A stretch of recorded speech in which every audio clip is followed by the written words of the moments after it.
பால் காவடி கொண்டு பழனிமலை வரும் நேரமே, பால் காவடி கொண்டு பழனிமலை வரும் நேரமே, அங்கு அரோகரா அரோகரா அரவாரமே. முருகப்பெருமானுடைய அவதாரம் எப்படி வந்தது? யாரு முதல்ல முருகப்பெருமான்? முருகன் நம்மளுக்கு தெரியும். யாரு முருகனா வந்தார்? முருகன் யாருக்கெல்லாம் அனுகிரகம் செய்தார்?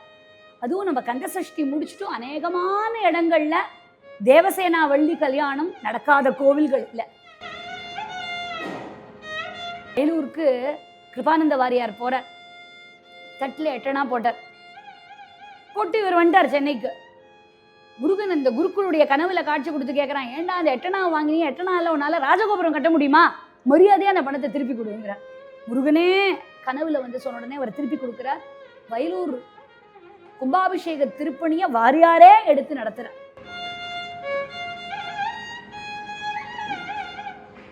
கிருபானந்த வாரியார் கந்த சாகரத்தினுடைய ஒரு சகாப்தம் அப்படின்னு அவர் சொல்லலாம். ஏற்பட்ட ஒரு மகான். அவர் உயிர் பிரியும் போது கூட திருப்பதியை தாண்டி திருத்தணி மலை மேல ஃப்ளைட்டு போகும்போது தான் அவருடைய உயிர் போச்சு. அப்படின்னா முருகப்பெருமான் எப்படி அண்டியவருக்கு அன்னையாய் கண்டவருக்கு ஆசானாய் திருவருள் பொழிகிறான் அப்படிங்கிறது தெள்ள தெளிவாக நமக்கு தெரியும்.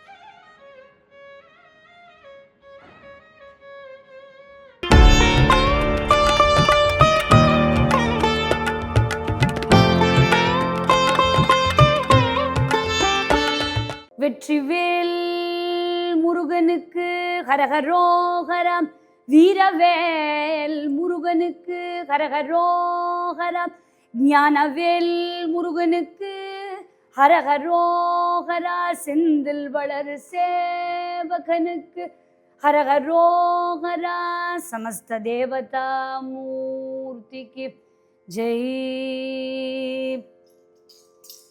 நெஞ்ச கனகல்லும் நெகிழ்ந்துருக தஞ்ச தருள் ஷண்முகனு கியல் சேர், நெஞ்ச கனகல்லும் நெகிழ்ந்துருக தஞ்ச தருள் ஷண்முகனு கியல் சேர், செஞ்சொர் புனை மாலை சிறந்திடவே, செஞ்சொர் புனை மாலை சிறந்திடவே, பஞ்சகரகானை பதம் பணிவாம் ஆடும் பரிவேலணி சேவலென, பாடும் பணியே பணியாயருள்வாய், தெடும் கயமாமுகனை சிறுவில் சாடும் தனியானை சகோதரனே.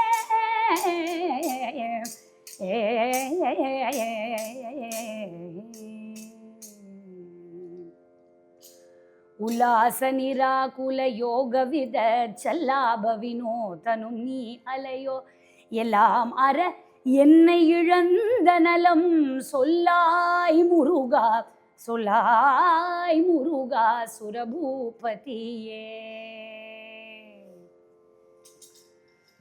பால் காவடி கொண்டு பழனிமலை வரும் நேரமே, பால் காவடி கொண்டு பழனிமலை வரும் நேரமே, அங்கு அரோகரா அரோகரா அரவாரமே, பால் காவடி கொண்டு பழனிமலை வரும் நேரமே, அங்கு அரோகரா அரோகரா அரவாரமே, செந்தில்நாதன் திருச்செந்தூர் வரும் நேரமே, செந்தில் நாதன் திருச்செந்தூர் வரும் நேரமே, அங்கு அரோகரா அரோகரா அரவாரமே, தணிகாச்சலன் திருத்தணிகை வரும் நேரமே, தணிகாச்சலன் திருத்தணிகை வரும் நேரமே, அங்கு அரோகரா அரோகரா அரவாரமே, அங்கு அரோகரா அரோகரா அரவாரமே, அங்கு அரோகரா அரோகரா ஆரவாரமே, அங்கு அரோகரா அரோகரா அரவாரமே, அங்கு அரோகரா அரோகரா அரவாரமே, அங்கு அரோகரா அரோகரா அரவாரமே. முருகா கந்தா கடம்பா கார்த்திகேயா கந்தா கடம்பா கார்த்திகேயா கந்தா கடம்பா கார்த்திகேயா. இந்த உலகத்தையே அசாரமானது என்று சொல்றோம். இப்பனா என்ன, நிலையில்லாதது இந்த உலகம். இன்னைக்கு இருக்கிறவன் நாளைக்கு இல்லை, இன்னைக்கு இருக்கிறவன் அடுத்த நிமிஷம் இருக்கோமான்னு தெரியல. பணம் வரதோ பணம் போறதோ நிலை இல்லை. அப்ப எதுதான் நிலையானது அப்படின்னா, எல்லா மகான்களும் சொல்றது போல நல்ல சத்சங்கம் கிடைக்கக்கூடிய ஒரு பெரிய பேர் இருக்கே, அதுதான் நம்ம கூட வருமே ஒழிய உலகத்துல வேற எதுவுமே கூட வரப்போறது இல்லை. காஞ்சி மகாபெரியவர், நான் இந்த போஸ்டர் பார்த்து வந்தேன், இந்த சத்சங்கத்துக்கு வந்தேன், இல்லை இந்த யூடியூப் வீடியோல இருந்தது அதனால வந்தேன், ஏதோ ஒரு காரணத்தை சொல்லி ஒரு பஜனைக்கோ ஒரு பாட்டு கச்சேரிக்கோ ஒரு சொற்பொழிவுக்கோ ஒரு கதாகாலக்ஷேபத்துக்கோ நம்ம போவோம், கோவிலுக்கோ. ரொம்ப அழகா தன்னுடைய தெய்வத்தின் குரல்ல சொல்றார், இந்த சத்சங்கத்துல நாம பங்கெடுக்கக்கூடியதான அத்தனையுமே நான் பார்த்தேன் போனேன், அவன் அஞ்சா நான் போனேங்கிறது கிடையவே கிடையாதான். அப்ப எதனால அப்படின்னா, நம்முடைய முன்னோர்கள் பண்ணின பூர்வ புண்ணியத்தினுடைய பயனால நமக்கு இன்றைக்கு சத்சங்கம் வாய்க்கிறது. ரொம்ப அழகா இந்த சைக்கிள் பெடலே எக்ஸாம்பிள சொல்லுவார். சைக்கிள் பெடல் ரொம்ப வேகமா நம்முடைய முன்னோர்கள்லாம் பெடல் பண்ணி நம்ம இன்னைக்கு பெடல் பண்ணலன்னா கூட அந்த சைக்கிள் ஸ்லோவா சுத்துகிறது. அதான் சைக்கிள் பெடலாருதே அப்படின்னு நம்ம விட்டோம்னா என்ன ஆகும், சைக்கிள் நகர்த்தவே வராது. அப்படி நம்முடைய முன்னோர்கள் பண்ணின புண்ணியத்தினால நமக்கு இன்னைக்கு ஒரு சத்சங்கம் கிடைக்கிறதே ஒழிய, நாம் அந்த புண்ணியத்தை எப்படி தேற்றிக்கொள்ள வேண்டும், வகைப்படுத்தி கொள்ள வேண்டும், அதனூடே சங்கமிக்க வேண்டும் அப்படிங்கிறது அதிமுக்கியமானது என்று மகான்கள் சொல்ல, நம்ம ஒரு அதிசிறப்பு வாய்ந்த தினங்கள்ல நம்ம திளைத்து கொண்டிருக்கிறோம். முருகப்பெருமானை வழிபடாத பக்தர்கள் இல்லைன்னு சொல்லலாம். அப்பேற்பட்ட இந்த கந்தசஷ்டி வைபவத்துல நம்ம எல்லாரும் முருகப்பெருமானுடைய வரலாற்றை கேட்கிறோமோ இல்லையோ, முருகான்னு ஒரு தடவை சொன்னாலே போதும். ஒரு முருகா என்றன் உள்ளம் குளிர உவந்துடனே வருமுருகா என்று வாய் பெறுவா நிற்ப அப்படின்னா, ஒரு தரம் முருகான்னு சொன்னால் போதுமாம். பாபநாசம் சிவன் ரொம்ப அழகா ஒரு பாட்டுல சொல்லியிருப்பார், இந்த அதிகோரமான சம்சாரத்துல நம்மளை காப்பாத்திக்கிறதுக்கு என்ன வழி அப்படின்னா, குமரன் தாழ் பணிந்தே துதி அதிகோர சம்சாரத்தில் யாரே கதி, குமரன் தாழ் பணிந்தே துதி. முருகப்பெருமான் என்ன பண்றதுக்காக வந்தார் அப்படின்னா, சூரபத்மாதி அரக்கர்களை அழிக்கிறதுக்காக வந்தார். இப்படி அரக்கர்களை அழித்து விட்ட பெருமான் வேற என்னதான் பண்ணார் அப்படின்னா, அடியார்களை ரட்சித்தார், வகை வகையாக தினுசு தினுசாக ரட்சித்தார். நம்ம நினைச்சுப்போம், இந்த சுவாமி எதுக்காக எப்ப பார்த்தாலும் வேற பழப்பே இல்லையா அவருக்கு, இறங்கி இறங்கி வருவாரா. இன்னைக்கு நம்ம ஒரு சாதாரண ஆசாமிய பியூனே டீ கொண்டு வாடான்னு சொல்லலாம், சிஇஓவை டீ கொண்டு வாடான்னா நம்ம சீட்டு கிழிச்சு எறிஞ்சிடுவான் இல்லையா. அப்படி அப்ப பகவான் தான் இந்த உலகத்தோட சிஇஓ. ஆனா விடாம ஒரு பக்தன் குமரா அப்படின்னா ஓடி வரார், முருகா அப்படின்னா கூப்பிட்டியாவா அப்படின்னு வரார். அப்போ எப்படி கடவுள் வருவார் அப்படின்னா, அவதாரம்ங்கிறதுனுடைய சம்ஸ்கிருத பதம் அவதரணம், இங்கிலீஷ்ல சொல்ல போனா டிசென்ட். இப்ப பகவான் எதுக்காக அவதாரம் பண்றார் அப்படின்னா, ரொம்ப அழகா சுவாமி சிவானந்தர் சொல்லுவார், the descent of God is for the ascent of mankind அப்படிம்பார். the descent of God எதுக்காக, கடவுள் இறங்கி வருதல் எதுக்காகன்னா, நம்மளை கரையேற்றுறதுக்காக அந்த கடவுள் இறங்கி வருகிறார் அப்படின்னு சொல்றார். அப்போ கடவுளை துதிக்கக்கூடிய பக்தர்களுக்கு கண்கூடாக அந்த பரமன் கையை பிடித்து கொண்டு போறது எல்லாராலையுமே உணர முடியும். இந்த கந்தசஷ்டி வைபவத்துல முருகப்பெருமானுடைய ஸ்மரணை இருந்தாலே போதுமானது. நான் அங்க போக முடியலையே, இங்க போக முடியலையே, எனக்கு டைம் இல்லையே, எனக்கு நடக்க முடியலையே, அங்க போய் நிற்க முடியலையே கியூல, எதுவுமே வேண்டாம்.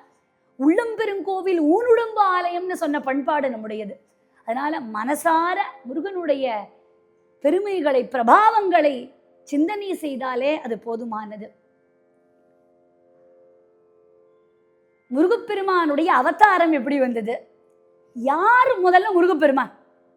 முருகன் நம்மளுக்கு தெரியும். யாரு முருகனா வந்தார்? முருகன் யாருக்கெல்லாம் அனுகிரகம் செய்தார்? அதுவும் நம்ம கந்தசஷ்டி முடிச்சுட்டும் அநேகமான இடங்கள்ல தேவசேனா வள்ளி கல்யாணம் நடக்காத கோவில்கள் இல்லை. அதனால வள்ளி தேவசேனா கல்யாணம் முதலேந்து பார்த்து, பார்வதி கல்யாணம், குழந்தை பிறக்கிறது, குழந்தை பிறந்தனுடைய நோக்கம் என்ன இப்படின்னு எல்லாம் வேகமாக நாம் மனசுக்குள்ள ஒரு நிழல் படமாக பதிவு செய்து கொள்வோம். இமயமலை சாரல்ல யாவருக்கும் அறியவனான சிவபெருமான் சிறப்போடு இருக்கார். வேத மந்திரங்கள் ஓதப்பட ஹர ஹர ஹர ஹரங்கிற கோஷம் விண்ணை முட்ட பார்வதி சிவனுக்கு ஏதோ ஒரு சிந்தனையில் நமஸ்காரம் செய்தாள். சிவன் கேட்டார், என்னம்மா நீ புதுசா ஏதோ யோஜனை பண்ணி நமஸ்காரம் பண்றையே, எப்போதும் காலம்புற ஒரு நமஸ்காரம் பண்ணுவேன், சாயங்காலம் ஒரு நமஸ்காரம் பண்ணுவேன், சம்பந்தம் இல்லாம நடுப்புற ஒரு நேரத்துல நமஸ்காரம் பண்ண மாட்டே, ஏதாவது காரணம் உண்டா அப்படின்னு கேட்கிற. அப்ப அவ சொல்றா, பெருமானே ஆமா, இப்ப நான் நமஸ்காரம் பண்றதுக்கு ஒரு காரணம் இருக்குங்கிறா. என்ன காரணம்னு சொல்றார். தாக்ஷாயணி சுவாமி கூப்பிடும்போது என்ன கூப்பிட்டார்? தாக்ஷாயணி நீ 2 வேளை தானே நமஸ்காரம் பண்ணுவேன், இப்ப என்ன திடீர்னு நமஸ்காரம் பண்ணியிருக்கான்னு கேட்டார் இல்லையா? அவ அதே கேட்கிறா. நீங்க கேட்ட கேள்வியிலேயே பதில் இருக்கு. பெருமானே, சிவனிந்தனை புரிந்த என்னுடைய அப்பா தட்சனுடைய பேரை எனக்கு தாட்சாயணின்னு இருக்கிறது எனக்கு பிடிக்கல. அதனால அவன் வளர்த்த இந்த உடம்பும் எனக்கு வேண்டாம். அதனால நான் மறுபடியும் தவம் செய்து உங்களை அடைய விரும்புகிறேன் அப்படின்னு உடனே சிவபெருமான் ஓகே அப்படின்னு இன்ஸ்டன்டா பிரிஸ்கிரிப்ஷன் கொடுத்தார். இமவான் ரொம்ப நாளா காத்துட்டு இருக்கான், குழந்தை இல்லாம, இறங்கி போய் பிறந்து மறுபடியும் வா அப்படின்ட்டு. நீ 5வது வருஷம் என்னை நோக்கி வா அப்படின்னு சொல்ல தாக்ஷாயனுடைய உடலும் கரைய சூடம் போல கரைகிறதுன்னு ரொம்ப அழகா சொல்ல, இமயமலை பத்தமை தடாகத்துல 1008 தாமரை இதழ்ல கிடைச்ச குழந்தைய ஆசத்தீர கொண்டாடுறான் பர்வதராஜன். தெய்வ குழந்தைய பார்த்தவன் சந்தியாவந்தனம் பண்ண போன நேரத்துல ஒரு குழந்தையா அப்படின்னு பெரிய ஜாக்பாட் அடிச்சது போல அந்த குழந்தையை தூக்கி கொண்டு வந்து தன்னுடைய மனைவி மேனை கிட்ட கொடுக்கறான். அவ ரொம்ப அகமகிழ்ந்தாள். அது ஏற்பட்ட பராசக்தி பர்வதராஜனுக்கு பெண்ணாக அழகாக வளர்கிறாள். பராசக்தி ஜனனி என்னை பரிபாலனை புரி பர்வத குமாரி பராசக்தி ஜனனி. குழந்தை அழகாக வளர நவரத்னங்களையும் வைடூரியங்களையும் வச்சுமே பார்வதி விளையாடுறாளாம். இப்படி அழகா விளையாட 5வது வயசுல சொன்னா, அப்பா நான் விளையாட போறேன் அப்படின்னு சொல்லல, அப்பா நான் தவம் பண்ண போறேன் அப்படின்னா இல்லையா? ஓ பார்வதி ஆச்சே, வேற என்ன சொல்லுவா? விளையாட போறேன்னா தான் ஏதோ ஒரு சந்தேகம் வரும். அவ தவம் பண்ண போறேன் அப்படின்னா கிளம்பிட்டா. தவம் பண்ண போகும்போது சிவபெருமான் பார்த்தார். இவளை பார்க்காம அவரால் இருக்க முடியல. சிவசக்தியா யுக்தோ யதி பவதி சக்தः பிரபவித்தும் நச்சே தேவம் தேவோ நகலு குஷல ஸ்பந்தித்தும் அப்படி. சிவனிலேயே சக்தி இல்லையே இல்லையா? ரொம்ப அழகா இந்த இடத்துல மகாபிரிவா சொல்லுவா, நம்ம காமாட்சிக்கு எத்தனை உருவகம் அப்படின்னு. நம்ம வழக்கமா ஒரு வச்சனம் சொல்லுவோம், காமா சமானம் பண்ணியிருக்காம்பா அப்படிம்போம். அப்படின்னா என்னன்னா ரொம்ப சுமாரா சப்ஸ்டாண்டர்ட்ல பண்ணியிருக்கான், ஒன்றும் ஒழுங்கா பண்ணல அப்படின்னு. ஆனா மகாபிரிவார் சொல்றார், காமா சோமாங்கிறது சுமாருங்கிற அர்த்தம் இல்லை, காமா ச உமா அப்படிங்கிற. காங்கிற சரஸ்வதி, மாங்கிற லக்ஷ்மி, ச காவும் மாவும், கா பிளஸ் மா இஸ் ஈக்குவல் டு ச, அவளேயான உமா. அது காமாட்சியை குறிக்கக்கூடிய சொற்றொடர் அப்படிங்கிற. இப்படி அவ ஏற்பட்ட பார்வதி 5வது வயசுல தபஸ் பண்றா. அவருடைய பக்தி ஏற ஏற சிவபெருமான் வந்து காட்சி கொடுக்கிறார். அவர் கேட்டார், ஏமா இது சிவன் ஒன்றும் சரியில்லையே, அவர் பாடுக்கு ஒண்ணுமே கவலையே இல்லாம இருக்கார், அவரை போய் கல்யாணம் பண்ணிக்கணுமா, நீ என்ன கல்யாணம் பண்ணிக்கோன்னு கழவர் வடிவத்துல வந்தார். அவ சொல்லிட்டா, எல்லாரையும் ரிஜெக்ட் பண்ணிட்டா, நீ என்னதான் சொன்னாலும் நான் சிவபெருமானை தவிர வேற யாரையுமே சிந்தனை பண்ண மாட்டேன் அப்படின்னு சொல்ல சிவபெருமான் மகிழ்ந்து பார்வதியை கல்யாணம் பண்ணிக்கிறார். இப்படி சிவபெருமானுக்கும் பார்வதிக்கும் கல்யாண வைபவம் நடக்கிறது. ஏன்னா நம்ம முருகப்பெருமானுடைய அவதாரத்துக்கு முன்னாடி இருக்கக்கூடிய சரித்திரத்தையும் லைட்டா பார்க்கணும். அதனால சிவனுக்கும் பார்வதிக்கும் கல்யாணம் நடந்தது. அதே சமயம் இது ஒரு ஓரத்துல இருக்கட்டும். சிவனுக்கு 4 சீடர்கள் நமக்கு எல்லாருக்கும் தெரியும். தட்சிணாமூர்த்தியா சின்முத்திரை தாங்கி அனுகிரகம் பண்ணும்போது 4 சீடர்கள் இருப்பா. யார் யாரு? சனக்கர, சனந்தனர், சனத்குமாரர், சனத் சுஜாதர். சிவபெருமான் காட்சி கொடுத்தார். இந்த 4 பேருக்கும் தன்னுடைய பேருருளை வாரி பொழிந்தார். அப்படி கொடுக்கும்போது சனத்குமாரர் இருக்கார் இல்லையா, சனத்குமாரர் மேல ஒரு தனி பாசம் சிவனுக்கு. இப்போ ஏற்பட்ட தவமே சொரூபமா இருக்கானே அப்படின்னு சனத்குமாரர் சொல்றார். சனத்குமாரா உனக்கு என்ன வரம் வேணுமோ கீழே நான் தரேன். சனத்குமாரர் சொல்றார், sorry, I don't want any boon. எனக்கு எந்த வரமும் வேண்டாம், நான் ரொம்ப திருப்தியா இருக்கேன், எனக்கு எதுவுமே வேண்டாம். யார்கிட்ட? சிவன்கிட்டயே. யார் கேட்குறா? சிவனே கேட்குறார். ஒன்றும் வேண்டான்னு உடனே சிவபெருமானால தாங்க முடியலையாம். தன்னுடைய பக்தனுக்கு ஏதாவது கொடுத்தே ஆகணும், தபசே ஸ்வரூபமா இருக்கக்கூடியவனுக்கு கொடுத்தே ஆகணும்னு தீர்மானம் பண்ணிட்டு உடனே சொல்றாராம், ஏன்பா நீ வர வேண்டான்ற, அதனால ஆனா எனக்கு ஒரு ஆசை இருக்கு, நான் உனக்கு வரம் கொடுக்கணும்னு ஆசைப்பட்டேன், நீ வேண்டான்ட்ட, ஆனா நான் ஒரு வரம் கேட்பேன், நீ எனக்கு கொடுப்பியான்னு கேட்கிறார். யாரு? சிவன் கேட்கிறார். யாருக்கிட்ட? சனத்குமாரர் கிட்ட. சனத்குமாரர் சொன்னார், ஆகட்டும், முடிஞ்சா கொடுக்குறேன்னார். யாரு? கேட்கிறவர் சிவன். அப்படியா இருந்தாலும் முடிஞ்சா கொடுக்குறேன் அப்படிங்கிறார். சிவன் ஒரு அபூர்வமான வரத்தை கேட்கிறார். அப்பா நீயே எனக்கு பிள்ளையா பிறக்கணும்னு கேட்டார். அப்ப சனத்குமாரர் சொல்றார், ஆல் ரைட், ஆனா நான் பிள்ளையா பிறக்கலாம், 2 கண்டிஷன். சம்சாரத்துல என்னை முந்தி தள்ளாம ஆண் பெண் கலப்பில்லாம ஒரு பிறப்பு இருந்தால் நான் பிறக்கிறேன் அப்படிங்கிற. இப்படி ஸ்திரீ கலப்பில்லாத கர்ப்பவாசம் இல்லாத மகனாக பிறக்கணும்னா நான் பிறக்கிறேன் அப்படின்னு ரொம்ப சிவன் கேட்டுண்டாரேன்னு ரெக்வஸ்ட் பண்ணாரேன்னு சனத்குமாரர் அதுக்கு பதில் கொடுக்குறார். இப்படி சொல்ல இந்த சனத்குமாரர் வேற யாரும் அல்ல, சாக்ஷாத் நம்ம முருகப்பெருமான் சுப்பிரமணிய சுவாமி. சனத்குமாரரே இறங்கி அவதாரம் பண்றார் சுப்பிரமணிய சுவாமியா. அதனால அது எப்பேற்பட்டது அப்படின்னு நம்ம இது இப்படியே இருக்க. மன்மத்தன் பான பிரயோகம் பண்ணா எல்லாரும் சொல்லுவா அப்படியே கண்ணால எரிச்சுட்டார் அப்படின்னு. ரொம்ப அழகா பிரம்மஸ்ரீ பாலகிருஷ்ண சாஸ்திரிகள் ரொம்ப அழகா சொல்லுவேன் ரொம்ப அழகா சொல்லுவேன். கண்ணை எரிக்கல, என்னடா அது அப்பேற்பட்ட ஸ்வரூபம், அவர் ஞானத்தினுடைய ஸ்வரூபம், அவருக்கு எப்படி குருங்கோ, அவருக்கு அப்படியே எரிச்சிருமா? அவருக்கு ஒன்றும் டிஸ்டர்பன்ஸ் இல்லை, என்னமோ குருங்கிறதேன்னு பார்த்தாராம். பார்த்ததுலேயே மன்மதன் எரிந்து போய்விட்டான். இப்படி மன்மதன் எரிய இப்ப ரதி தேவி கதறா, என் கணவருக்கு உரிய ஒரு பதில் நீங்க தரணும் அப்படின்னு கதற பார்வதி கிட்ட போய் கேட்க, பார்வதி திருவருள் பொழிய நேர சிவன்கிட்ட போறா. இப்ப அன்பே இல்லாம ஞானமே நெருப்பே வடிவமா இருக்கார், அவரை போய் கல்யாணம் பண்ணிண்டாதான் உலக மக்களுக்கு நல்லதுன்னு பார்வதியினுடைய கல்யாணம் அற்புதமாக நடக்கிறது. பார்வதி கல்யாணம் முடிஞ்சது. இங்க சூரபத்மனுடைய தொல்லை, தாரகாசுரனுடைய அட்டூழியம் தாங்க முடியல, இதுக்கு ஏதாவது ஒண்ணு பண்ணியே ஆகணுமே அப்படின்னு கதற இந்த எல்லாரும் ஓடி சுவாமி கிட்ட இந்த சூரபத்மன் சிங்கமுகன் தாரகாசுரனுடைய அட்டகாசம் தாங்கலன்னு உடனே சிவபெருமான் பார்த்தார் பார்வதியை, தக்க சமயம் வந்தாச்சு, சுப்பிரமணிய சுவாமியினுடைய அவதாரம் நடக்கணும் அப்படின்னு. சிவபெருமான் நமக்கு எல்லாருக்கும் தெரியுது, தன்னுடைய 5 முகங்களிலிருந்து ஒளி பெற்றார். அகோரம், ஈசானம், தத்புருஷம், வாமனம், அகோரம், சத்யோஜாதம். தியாகராஜ சுவாமிகள் பாடுறார், சத்யோஜாதி பஞ்சவத்ரஜ சரிகம பதனி வர சப்தஸ்வர அப்படின்னு. இப்படி 5 முகங்களிலிருந்து ஒளிவர, பார்வதியினுடைய ஒரு முகத்திலிருந்து ஒளிவர 6 முகங்களும் 6 தீப்பொறிகளா வர, இந்த 6 தீப்பொறிகளை யாரு தாங்கிறது அப்படின்னு பார்த்தா யாராலையுமே தாங்க முடியல. அக்னி பகவானால தாங்க முடியல அந்த வெப்பத்தை. கங்கை கிட்ட கொடுக்க கங்கையும் வத்தி போனா, கங்கையால தாங்க முடியல. அதை கொண்டு போய் சரவண பொய்கையில 6 கார்த்திகை பெண்கள் பாலூட்டி சீராட்டி வளர்க்க, மலைமகள் அருளிய சக்திவேல் முருகன், மலைமகள் அருளிய சக்திவேல் முருகன், மரகதவண்ணனாம் திருமால் மருகன், மரகதவண்ணனம் திருமால் மருகன், கலியுக வரதன் கண் கண்ட தெய்வமாய் காட்சி அளிப்பது பழனியில முருகா முருகா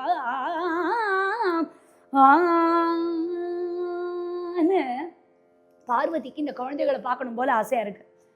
சரின்னு ஓடி வரா. இந்த குழந்தைய முதல் குழந்தைய தூக்கலான்னு பார்த்தா நம்பர் 3 என்ன தூக்குன்னு கை தூக்கு. சரி நம்பர் 3 தூக்கலான்னு பார்த்தா 2 பிரச்சனை பண்ணா, 6 தூக்கலான்னு பார்த்தா 5 தகராறு பண்ண. இது என்னடா அது வம்பா போச்சுன்னு ஒரு அம்மாவுக்கு எல்லா குழந்தையும் ஒன்று தானே, இல்லை 1க்கு அப்புறம் 3, 3க்கு அப்புறம் 2ன்னு ஏதாவது கணக்கு இருக்கானே. அந்த அம்மா பார்த்தா அவளால் அந்த பால் சுரக்கக்கூடிய இந்த தாயால அந்த தாய்ப்பாசத்தை விட முடியல. பார்வதி ஆனாலும் அம்மா தானே, அதனால தான் நமக்கு இவ்வளோ கருணையா இருக்கா. அதனால அப்படியே எல்லா குழந்தைகளையும் ஒரு சேர தூக்குறா. ரொம்ப அற்புதமாக கந்தபுராணத்துல சொல்ற மாதிரி அருவமும் உருவமும் ஆகி அநாதியாய் பலவாய் ஒன்றாய் நின்றதோர் பிரம்மஜோதி பிழம்பதோர் மேனியாகி கருணை கூர்முகங்கள் ஆறும் கரங்கள் 12 கொண்டே ஒரு திருமுருகனை வந்தாங்குதித்தனன் ஒரு திருமுருகனை வந்தாங்குதித்தனன் உலகமுய்ய. நமக்கு எல்லாருக்கும் கிருஷ்ணரோட விஷமம் தான் ஃபேமஸ். ஆனா முருகரை எவ்வளவு விஷமம் பண்ணியிருக்காருன்னா ஊரே தூக்கி சாப்பிட்டுருக்கார். அவ்வளவு விஷமம் பண்ணியிருக்கார். மலைகள் ரொம்ப போர் அடிக்கிற நேரத்தில் அவருக்கு சும்மாவே போர் அடிக்கும். அவர் என்னதான் பண்ணுவார், அதனால பிறந்த உடனே அவர் விஷமம் தொல்லை தாங்க முடியலையாம். கைலாசத்துல மலைகள் எல்லாத்தையும் ஒன்னா தூக்குவார். அந்த மலையெல்லாம் ஒன்னா பிசைவார். 7 கடலையும் ஒன்னாக்குவார். பாதாளத்துல உள்ள அஷ்ட நாகங்கள்லாம் பிடிச்சி மேருமலையில கட்டுவார். சந்திரனை கொண்டு போய் சூரிய மண்டலத்துல வைப்பார். சூரியனை கொண்டு வந்து சந்திர மண்டலத்துல வைப்பார். இது எல்லாம் சொல்லி கொடுப்பார். விநாயகருக்கு விஷமமே தெரியாது. அவருக்கு இது எல்லாம் கற்றுக் கொடுப்பார். இதெல்லாம் அண்ணா இப்படிலாம் விஷமம் பண்ணோம், இது ஒன்றுமே மிஸ்டீவியஸ்னஸ்னா என்னன்னே தெரியாமல் இருக்கே, இப்படிலாம் பண்ணலான்னு அழகாக கற்றுக் கொடுப்பாராம். மேகங்களுக்கு நடுப்புற மின்னல்கள்லாம் எடுத்து மாலையாக போட்டுப்பார். இப்படி தினசாக பண்ண உடனே தான் நாரதர் வந்து சொல்கிறார், முருகா கொஞ்சம் தயவு செஞ்சு இதை கொஞ்சம் ஸ்லோ பண்ணு. நீ விஷமம் பண்ணுறதுக்காகவே அவதாரம் எடுத்த மாதிரி நினச்சிட்டு இருக்க, நீ அதுக்காக அவதாரம் பண்ணல, அரக்கர்களை சமாரம் பண்ணுறதுக்காக அவதாரம் பண்ணியிருக்காங்க போது தான் பிரம்மாவுக்கு பிரணவ பொருள் தெரியுமான்னு அவரே ஒரு ஆட்டு ஆட்டி அப்பாக்கே தந்தைக்கு உபதேசம் செய்த ஷண்முகனே தஞ்சம் என்றே எனக்கு அபயம் தந்தருள மாமையில் மீது விரைந்தோடிவா வள்ளி மணவாளா என்னை காக்கவான். அப்பாக்கே பிரணவ பொருளை உபதேசம் பண்ணி முருகப்பெருமான் நாளுரிமேனியும் பொழுதுரு மன்னமும் தன்னுடைய லீலா வினோதங்களை நிகழ்த்த இப்பதான் சூரபத்மாதி அரக்கர்களை அழிக்க வேண்டிய நேரம் வந்ததுன்னு சிவபெருமான் பார்வதியை பார்க்க, பார்வதி தன்னுடைய சக்தியெல்லாம் திரட்டி ஞானவேல் கொடுக்குறா. அதனாலதான் சூரசம்ஹாரத்துக்கு முந்தின நாள் வேல் நடுங்கண்ணியாள் இல்லையா, சிக்கல்ல பார்வதி வேலை கொடுப்பா முருகனுக்கு. இன்னைக்கும் சூரசம்ஹாரம் முடிச்சா முருகருக்கு வேர்க்கும், நம்ம பார்க்குறோம். இது எல்லாமே போய் கதை கற்பனை இல்லை. நம்மளுடைய சரித்திரங்கள் எதுவுமே மித்தாலஜி கிடையாது, எல்லாமே நடந்த சரித்திரங்களை நம்ம அனுபவிக்கிறோம். ஏற்பட்ட பாக்கியம். இப்படி வேல் நெடுங்கண்ணியால் சிக்கல்ல வேல் வாங்கி செந்தூர்ல சமஹாரம் பண்றார். இந்த கந்தசஷ்டி 6 தினங்கள் ஏன் கொண்டாடுறோம்? ஏன்னா 6 நாள் யுத்தம் முடிச்சு முருகப்பெருமான் ஜெயம் கொண்டார். அது மட்டும் இல்லை, இந்த 6 படை வீட்டுல திருச்செந்தூர் முதல் படை வீடு கிடையாது, 2ஆம் படை வீடு தான். ஆனா ஏன் திருச்செந்தூருக்கு அவ்வளவு பெருமை? சம்ஸ்கிருதத்தில் திருச்செந்தூருக்கு பேர் ஜெயந்திபுரம். ஜெயந்தினா வெற்றி, வெற்றி மாநகரம், கந்தமாதானம், எக்கச்சக்க பேர். ஏன்னா முருகப்பெருமான் ஜெயிக்கிறதுக்கு முன்னாடி இருந்த ஊரு திருச்செந்தூர், ஜெயிச்சு முடிச்சது பிறகு வந்த ஊரு திருச்செந்தூர். அப்படி முருகப்பெருமான் தன்னுடைய பெருமையை அற்புதமாக நிலைநாட்டுறார், போறார். இப்படி அற்புதமாக அந்த யுத்த வைபவங்கள்லாம் முதல் நாள் சூரபத்மனை வதம் பண்றதுக்காக வாயு வேகத்துல வீரபாகுவோட கிளம்புறார். அவன் மகன் பானுகோபனுடன் முதல் நாள் யுத்தம் நடக்கிறது. பானுகோபனை வென்றார்கள் முருகப்படையினர். ஃபர்ஸ்ட் டே யுத்தம் ஓவர். 2வது நாள் அடுத்தது சூரபத்மனுடைய தம்பி புதல்வர்களான அதிசூரன் அமரேந்திரன் அனுப்புறான். சூரன் தோல்வியை தழுவினான். 3வது நாள் மறுபடியும் தன்னுடைய தம்பி மகன்களான அக்னிமுகன் ஹிரண்யன் 2 பேரையும் பெரிய படையோடு அனுப்புறான். மறுபடியும் அவனுக்கு தோல்வி. 3rd டே ஓவர். 4ஆம் நாள் போர்ல சிங்கமுகாசுரனும் இறக்க 5, 6 போர்கள்ல சூரனுடைய மார்பை தன்னுடைய சக்தி வேளால முருகப்பெருமான் பிளக்க அவனுடைய கர்வத்தை அடக்கிறார் முருகப்பெருமான். அதனால இருக்கூறாக பிளந்த மார்பை தன்னுடைய ஞான கண்ணால உற்று நோக்கிறார். மயிலும் சேவலுமாக மாற வந்த மயிலை தன்னுடைய வாகனமாக மாற்றிக்கொண்டார். சேவலை தன்னுடைய கொடியாக மாற்றிக்கொண்டு சேவல் கொடியோன் ஆனார். இப்படி இந்த சூரபத்மன், சிங்கமுக்கன், தாரகன் இவர்கள் எல்லாம் முறையே ஆணவம், கன்மம், மாயை இதனுடைய வெளிப்பாடு. இதுல என்ன தெரியும் அப்படின்னா, ஞானத்தினுடைய வடிவாக முருகப்பெருமானுடைய பக்தி வளர்ற இடத்துல ஆணவமும் ஓடி போயிடும், கன்மமும் ஓடி போயிடும், மாயையும் ஓடி போயிடும். அந்த இடத்துல ஞானம் மாத்திரமே புத்துணர்வு பெற்று எழும்னு. தீயவை புரிந்தாரேனும் குமரவேள் திருமுன் ஊற்றால் தூயவராகி மேலே துல்கதி அடைவர் என் கை ஆயவும் வேண்டும் கொல்லோ அடு சமரஸ் இந்நாள் செய்த மாயையின் மகனும் அன்றா வரம்பிலா அருள் பெற்றுந்தான். பெருமான் போர் முடிஞ்ச உடனே அக்னி பகவானை கூப்பிட்டு எல்லாத்தையும் எரிச்சு சாம்பலாக்கி வாயுவால் அந்த களம் தூய்மை பண்ணப்பட்டு ஒரு மேடையில பஞ்சபூத தெய்வமாக எல்லாருக்கும் அண்டங்கள் தோறும் வணங்கக்கூடிய பெருமான் விஸ்வரூப காட்சி கொடுக்கிறார். இப்படி முருகப்பெருமானுடைய அவதாரம், இதோட பிரசிடன்ஸ் எல்லாத்தையும் பார்த்தோம், அனுபவித்தோம் இல்லையா. முக்கியமானது இந்த சூரசம்ஹாரம் முடிச்சுட்டு கல்யாணம். தெய்வானைக்கு தான் முதல்ல கல்யாணம், அப்புறம் தான் வள்ளிக்கு. ஒரு சின்னதா பார்ப்போம். காஷ்யப மகரிஷிக்கும் அதிதி தேவிக்கும் திருவிக்ரம அவதாரம் எடுக்கிறார் மகாவிஷ்ணு. நமக்கு எல்லாம் தெரியும். அவர் தானே கேட்கிறார், 3 அடி அளந்து கொடு என் காலில் அப்படிங்கிறார் இல்லையா. மகாபலி கேட்டான், ஏன்பா உன் கால் ரொம்ப சின்னதா இருக்குப்பா, என் காலை தரேன்ப்பா, என் காலையாவது அளந்துக்கோப்பா அப்படின்னா. வேண்டாம் வேண்டாம், அவர் சொன்னார், இன்னைக்கு நமக்கு எவ்வளோ கிடைச்சும் திருப்தி ஏற்படலையே.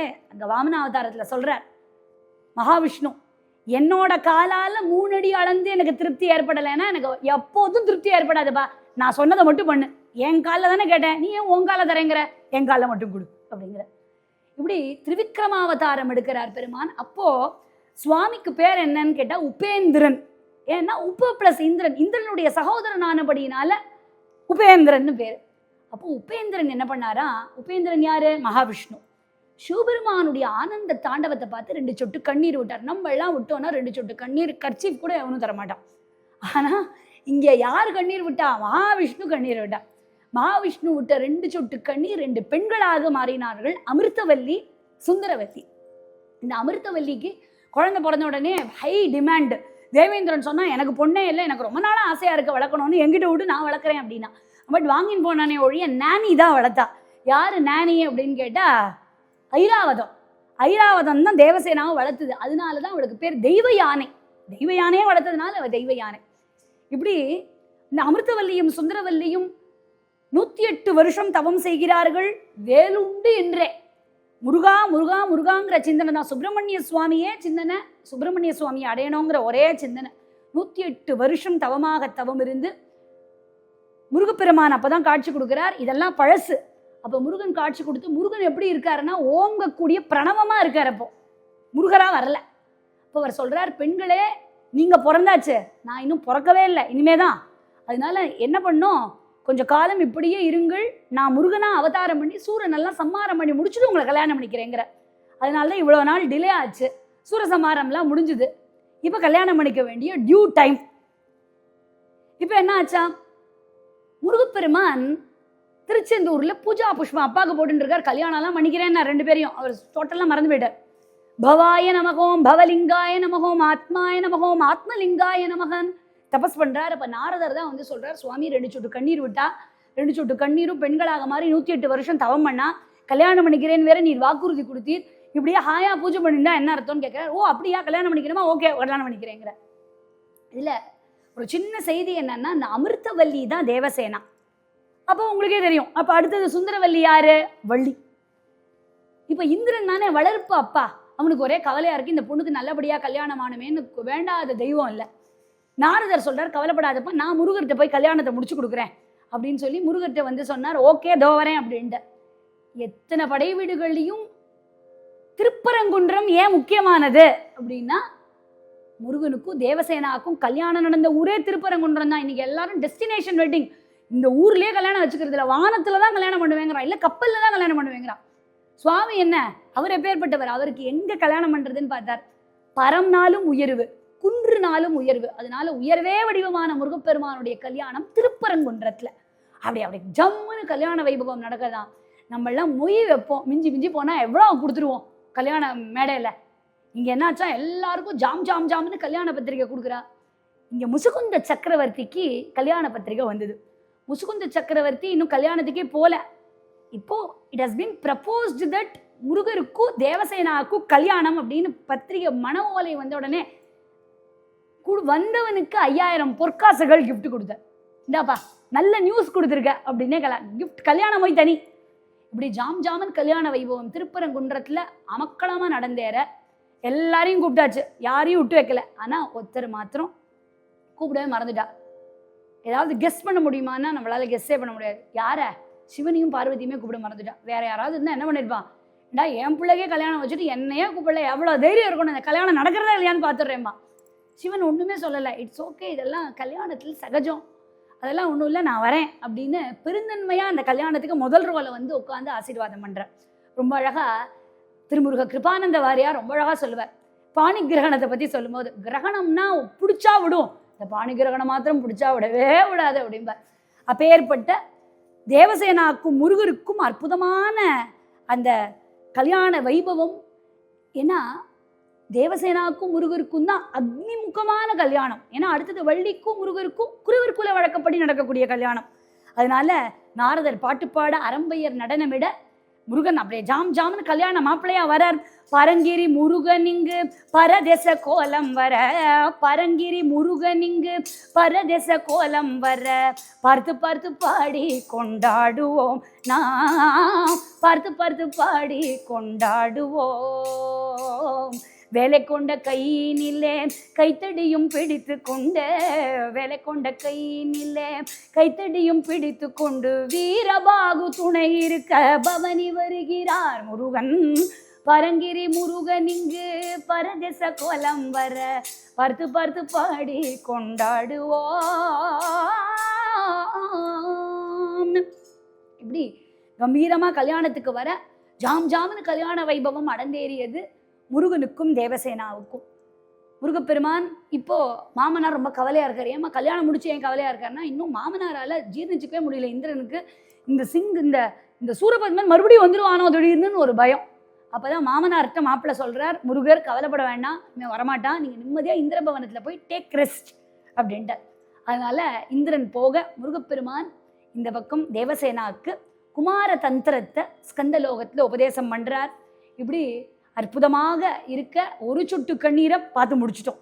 யாரு? அமிர்தவல்லி ஆகிய தேவசேனா, அமிர்தவல்லி அலையஸ் தேவசேனா. இப்ப சுந்தரவல்லி என்கிற வள்ளி யாரு அப்படின்னா, காஞ்சி நகராபியாசே முருகா ஸ்வாதி விஸ்ருதா லவலி நிலையோ நாம் நாம் குமரி தீர்த்தாஸ்ரயஸ்தா. பூமண்டலத்திற்கு மண்டலமான பரதகண்டத்தினுடைய தென்பாகத்துல தொண்டை மண்டலம் கூடிய பிரசித்தமான தேசம்.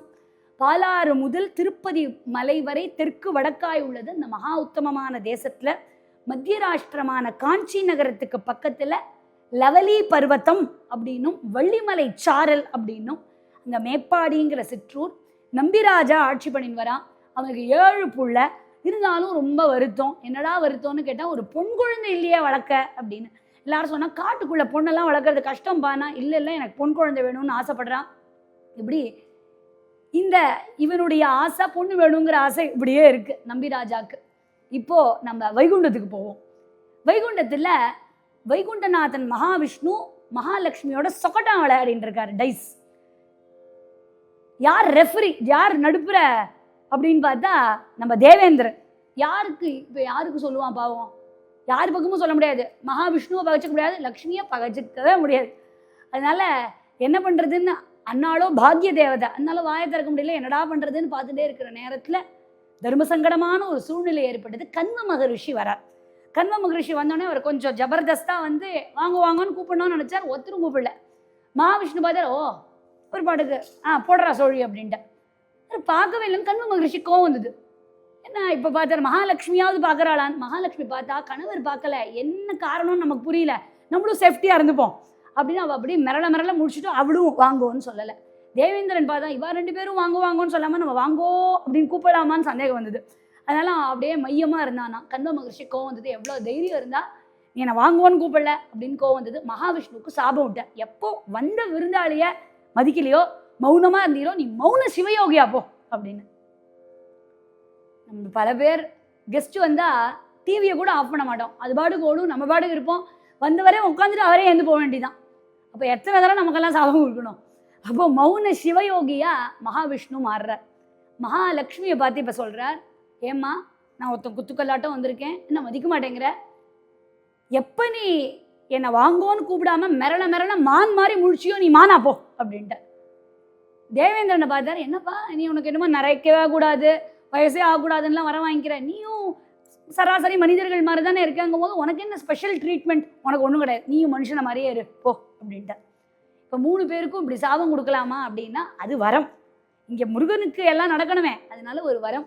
மகாவிஷ்ணு இறங்கி மௌன சிவயோகியா வரார். மௌன சிவயோகியா தபஸ் பண்ணிட்டு இருக்கார். இந்த தபஸினுடைய முடிவில் அற்புதமான ஒரு காட்சி. ஒரு துஷ்ட பிராணிகளால் விரட்டப்பட்ட ஒரு புள்ளிமான் வேகமாக குதிச்சு குதிச்சு வருதான்.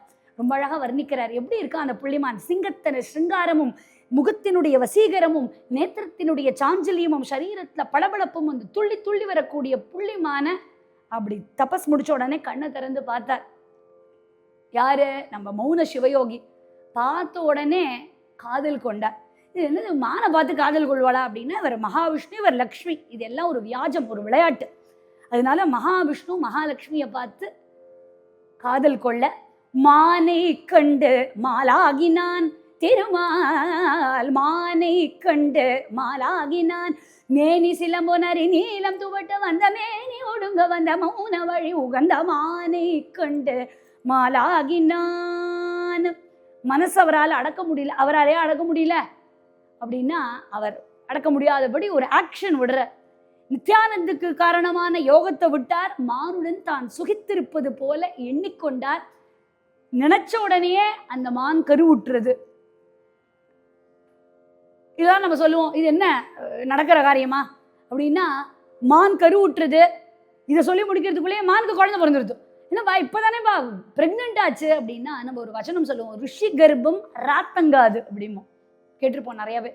ரிஷி கர்ப்பம் ராத்தங்காதுங்கிற மாதிரி மனக்கிழவி நிஜக்கிழவியாகி அந்த மான் வயிற்றில் இனியருளால் கருவாய் தோன்றி மின்னற்கரிய கனமருவி பூர்ணமாய் நிறைய வயிறுடைவதனை கண்டு அல்லான் வனக்குமரன் தனக்களித்த வரத்தினால் அம்மான் மகள் இம்மான் மகளாய் வந்து கனத்துருகி சுந்தர குடி அன்றிய இந்த நாமம்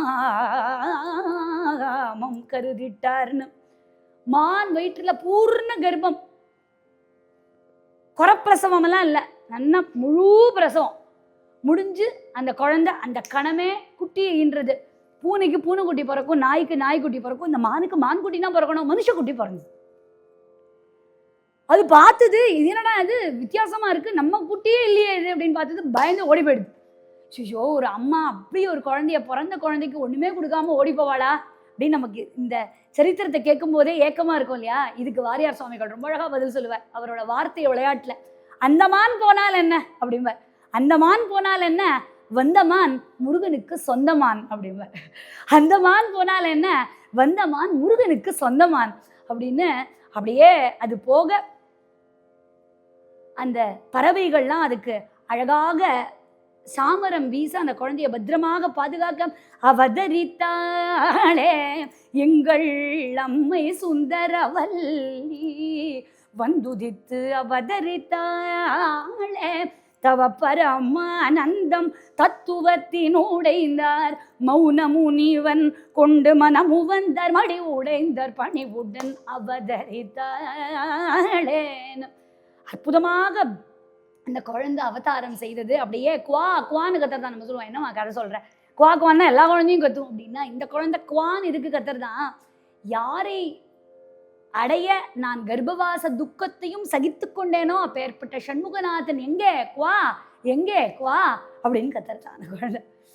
இப்படி அற்புதமான அந்த குழந்தைக்கு இந்த குழந்தை அழுக கூட சுஸ்வரமா இருக்கு, அபஸ்வரமா பேன்னு அழலையாம், சுஸ்வரமா அழகாக அழுகிறது. அப்பதான் நம்பிராஜன் வேட்டையாடுறதுக்காக வரான். இந்த ஏதோ ஒரு குழந்தை சத்தம் கேட்கறதேன்னு சுனைக்கிட்ட வரும்போது இந்த குழந்தைய பார்த்தான். வள்ளிக்கிழங்கு புதர்லேருந்து கிடைச்சதுனால இந்த குழந்தைய தூக்கின்னு போறான். ஊர் மக்களுக்கெல்லாம் எனக்கு பொண்ணு கிடைச்சிருக்குன்னு ரொம்ப சந்தோஷப்பட்டு சொல்ல, எல்லாரும் ரொம்ப மகிழ்ச்சி அடைந்து பாசிமணி ஊசிமணி எல்லாத்தையும் எடுத்துக்கொண்டு ரொம்ப சந்தோஷமாக வருகிறார்களாம். இந்த குழந்தைக்கு என்ன பேர் வைக்கிறதுன்னு இப்படி காடை கௌதாரி மைனா வாங்கலியோ யாரோ, வாங்கி பார்த்தா நல்லா இருக்கும், சும்மா பாரு கிழவி, பச்சைமணி பவழமணி வாங்கலியோ யாரோ, வாங்கி பார்த்தா நல்லா இருக்கும், சும்மா பாரு கிழவி, ட்ரியோ ட்ரியோ ட்ரியோ ட்ரியோ ட்ரியோ ட்ரியோன்னு பாடிக்கொண்டே வந்து என்ன பேர் வச்சானா ஒருத்தருக்கு ஆவேசம் வந்தது. இந்த குழந்தைக்கு என்ன பேர் வச்சு என்ன வருமோ தெரியாது, அதனால இந்த குழந்தைக்கு வள்ளிக்கிழங்கு புதர்லேன்னு கிடைச்சதுனால வள்ளின்னு பேர் வச்சிருவோம் அப்படின்னு. அவர்களுக்கு தெரியாது இவ வாஸ்தவமாவே வள்ளி தான் இல்லையா, சுந்தரவல்லி தானே வள்ளி. தர்மபுத்திரன்னா தர்மன் அப்படிம்போம், பீமசேனன்னா பீமன் அப்படிம்போம். அதனால எல்லாத்தையும் சுருக்கி கூப்பிடுற நமக்கு இவ பேரை யூஸ்வலா வள்ளி தான், இவ கண்டுபிடிச்சு வள்ளின்னு வச்சதா அவர்கள் நினைக்க, அப்படியே அற்புதமான இந்த குழந்தைக்கு பச்சைமணி, பவழமணி, பாசிமணி, ஊசிமணி எல்லாம் போட்டு அலங்காரம் பண்ணி புலித்தோலை பாயா போட்டு 4 பக்கத்திலையும் முத்துகாரங்கள்லாம் தொங்க விட்டு, என்னே கண்ணே கண்ணுரங்காயோ பஞ்சவர்ண கிளியே கண்ணுரங்காயோ. வளர வளர வளர வளர 5 வயசுல குழந்தைக்கு அக்ஷராபியாசம் எல்லாம் பண்ணி நல்ல வயசு வந்தது. கல்யாண வயசுல அவர்களுக்கெல்லாம் ஒரு ரொட்டீன் என்னன்னா, திணைப்புலம் காவல் காத்து ஒரு பீஸ் ஆஃப் லேண்டு கொடுத்து அதை விலங்குகள் பறவைகள்லாம் தீண்டாமல் இருந்தான்னா இவ்வளோ கெப்பாசிட்டி இருக்குது ஒரு குடும்பத்தை நடத்துறதுக்கு அப்படின்னு கல்யாணம் பண்ணி கொடுப்பான். இதெல்லாம் ஒழுங்காக பண்ணலைன்னா கல்யாணம் கொஞ்சம் தள்ளி போடும். இப்படியே இருக்க வள்ளி திணைப்புலம் காவல் காக்கிறான். ரொம்ப அற்புதமான இடத்துல வீக்கெண்டில் நம்ம வீட்டு குழந்தைகள்லாம் வர மாதிரி இந்த அப்பாவும் 7 பிரதர்ஸ் அம்மா எல்லாரும் காட்டில் போய் வள்ளியை பார்ப்பா.